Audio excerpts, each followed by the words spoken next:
සිංගිති අත්තම්මයි ජීවත් වුණේ මේ ගම්මානේ. සිංගිතිගේ අම්මයි තාත්තයි නැති වුණා ඉඳන් සිංගිතිව බලාගත්තේ අත්තම්මා. අත්තම්මේ අත්තම්මේ අනේ නැගිටින්නකෝ.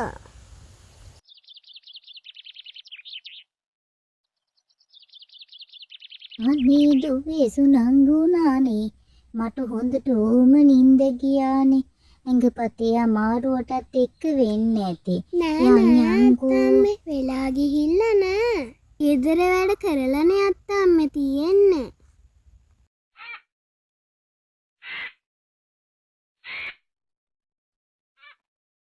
මාමල කුඹරට ඇවිත් වගේ. ඔව් නේද දුවේ අර ඉන්නේ. සිංගිතිලා ජීවත් වුණේ දවසේ කුලියට මේ කුඹුරේ වැඩ කරලා. සිංගිතිත් ආවද අත්තම්මගේ උදව්වට? ඔව් මාමේ ගිහින් එන්නද? තම්මයි සිංගිති කුඹුරේ වැඩට යන්න පිටත් වුණා. මාම නම් හරි අහිංසක මිනිස්සයා වුණාට නැන්ද නම් ටිකක් කටකාරයි. අනේ මිනිස්සයෝ ඔහොම මිනිසුන් හුරතල් කරලා හරියනවද? දැන් බලනවා වෙලාව කීයද කියලා. ඔහොම ඉතින් ඕංග හුරතල් කරාම අතින් සල්ලි දීලා බලාගෙන ඉන්න තමයි වෙන්නේ. මුකෝ වැඩක් පොලක් හරියට කරනවයි.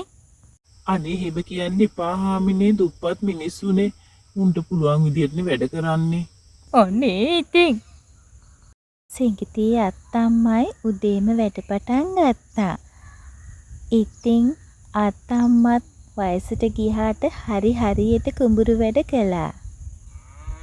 අත්තම්මේ මේ මොකද්ද තියෙන අමුතු පැලේ? මේක ගලවලා දාන්නද? මේක නම් අමුතු පැලයක් වගේ දරුවෝ. අර බලන්නකො කොළ දිලිසෙන හැටි. අපි ගලවමුද? අනේ මාව ගලවන්න එපා. මං කාටවත් කරදරයක් කරන්නේ. අනේ මාව වෙන තැනකින් හිටවන්නකෝ. නැත්තම් මාව මැරිලා යයි. ඔයා යන් අපේ ගෙදර. මම ඔයාව හොඳින් බලාගන්නම්. මට රිදුනා. අත්තම්මයි සිංගිති ගෙදර අරන් ගිය පැලය ගේ ඉස්සරහින් හිටවලා ගේ ඇතුළට යන්න ගියා. ඒගොල්ලෝ දැනන් හිටියේ නෑ මේ පැලය ගොඩාක් වටින පැලයක් කියලා.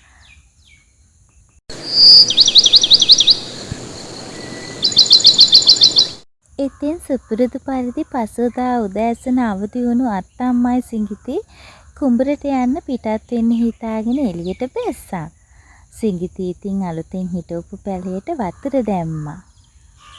අනේ ඔයගොල්ලන්ට ගොඩක් ස්තුතියි මට මේ කරපු උදව්වට. මට දැන් බය නැතුව මේ ගෙදර ඉන්න පුළුවන්නේ. බොහොම ස්තුතියි. අපි කුඹරට යන්න කියලා ගිහින් එන්නම්. දෙදෙනාම කුඹරට යන්න පිටත් වුණා. පැලෑටිය ඒ දෙස බලාගෙන සිටියා. හැබැයි අත්තම්මා නොසිතපු දෙයකට මූණ දෙන්න සිද්ධ වුණා. ගෙදරින් පිටත් වෙලා ටිකක් දුර යද්දි අත්තම්මා දකින්නේ නැතුව ගලකට පය පැටලිලා ඇයව වැටුණා. අයියෝ දුවේ කකුල මොකක් හරි වුණා වගේ. හොඳට ඕම අමාරුවක් දැනෙනවා. මං හිතන්නේ කැඩිලා. සිංගිතිට ඒ වෙලාවේ ගොඩක් දුක හිතුණා. අනේ නැන්දේ මොකද මේ උනේ? කකුල කැඩිලලු නේද? අනේ හපොයි දැන් ඉතින් කුඹුරේ වැඩ කරන්න එන්නේ කොහොමද? මම නම් කියන්නේ ඉක්මනින් හොඳ වෙලා ආව නම් හොඳයි. නැත්තම් ඉතින් නැන්දලට ලෝක අමාරුවක තමයි වැටෙන්න වෙන්නේ. අනේ මන් දන්නවා දරුවෝ කරගන්න දෙයක් නැතුව ඉන්නේ මාත් මේ. මොනා කියලා කරන්නද දැන් ඉතින්? හෙට ඉඳන් කුඹුරේ වැඩට උඹවත් වරෙන්. අනේ නැන්ද මම තනියම ඕව කරන්න දන්නේ. ණයට සල්ලි අරගෙන කුඹුරට නෑවිත් කොහොමද බොල? හෙට අනිවාර්යෙන් වරෙන්. එච්චරයි. සිංගිතිට හරිම දුක හිතුණා. නැන්දගෙන් බැනුම් අහපු නිසා. සිඟිති මොකද කරන්න කියලා හිතාගන්න බැරුව දුක් වුණා. අන්නේ ඇයි ඔයා මේ අඬන්නේ? මොකද වුනේ? අපේ අත්තම්ම වැටිලා කකුල කැඩුනානේ. හරියට කරදරයි අපිට. මේ ඔයා දුක් වෙන්න එපා.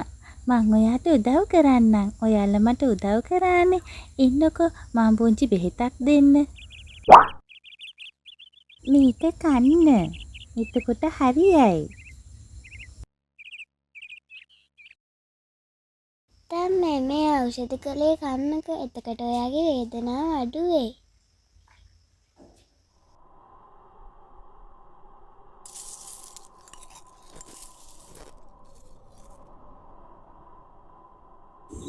අනේ දුවේ වේදනාව කොහෙන් නැති වුණාද මන්ද? මට නම් හිතෙන්නේ දැන් මගේ කකුල හොඳටම හොඳ වුණා. ඒක නම් හරි මැජික් එකක් නේ ළමයෝ. මට නම් හරිම සතුටුයි. පුංචි පැලෑටිය දුන්න ඖෂධ කොලේ නිසා අත්තම්ම හොඳටම සුවපත් වුණා.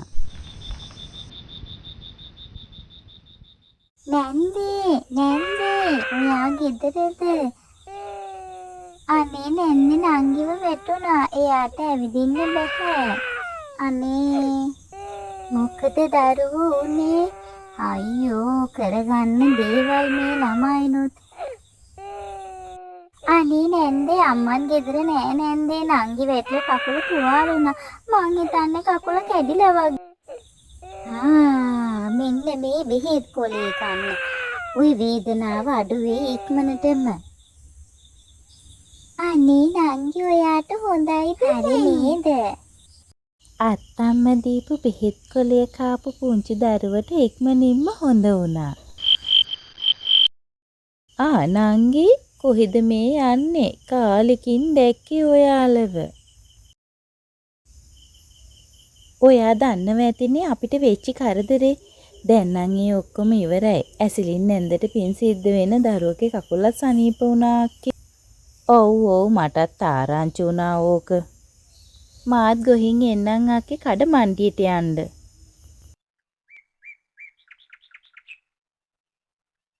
ඔය මැජික් පැලේ ගලවලා විසික් කරා නම් ඇසිලින් නැන්ද වායි සොච්චමට කුඹුරේ වැඩට ගෙන්න ගන්න තිබ්බා. ඉන්නකො මං කරන්න.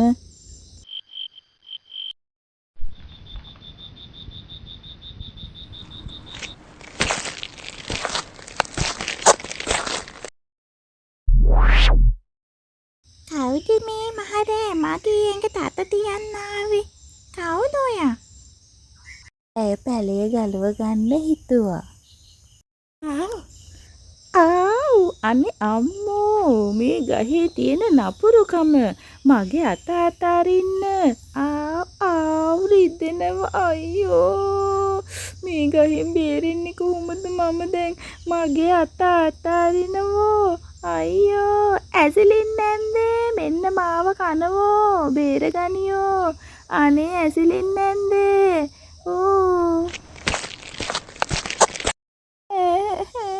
මොකේ බොලම මේ රෑගාමි මගේගේ ඉස්සරහ කරන්නේ? අනේ නැන්දේ මට සමා වෙන්නකෝ. මට තේරෙනවා දැන් කරන්න ගියේ ඔබ මෙතෙන්ට ඇවිල්ලා. හොඳයි. අත්තම්මගේ හිත හොඳ කමටම ඇයට සමාව දුන්නා. අත්තම්මගේ වෙදකම ගමේ මිනිස්සුන්ට ආරංචි වුණා. ගොඩාක් අමාරුවෙන් බෙහෙත් කරලා හොඳ කරගන්න බැරි වුණු කැඩුණු බිඳුණු වෙදකම් කරන්න අත්තම්මට පුළුවන් වුණා. මැජික් ගහේ කොළ දීලා මිනිස්සු ගොඩක් ඇය සුවපත් කළා. ඉතින් ඒ වගේම සිඟිති අත්තම්මයි මැජික් පැලේ ඔක්කොම අල්ල සතුටින් ජීවත් වුණා. මේ වගේ තවත් ලස්සන කතා බලන්න කැමති නම් අපේ channel එක subscribe කරලා තියාගන්න.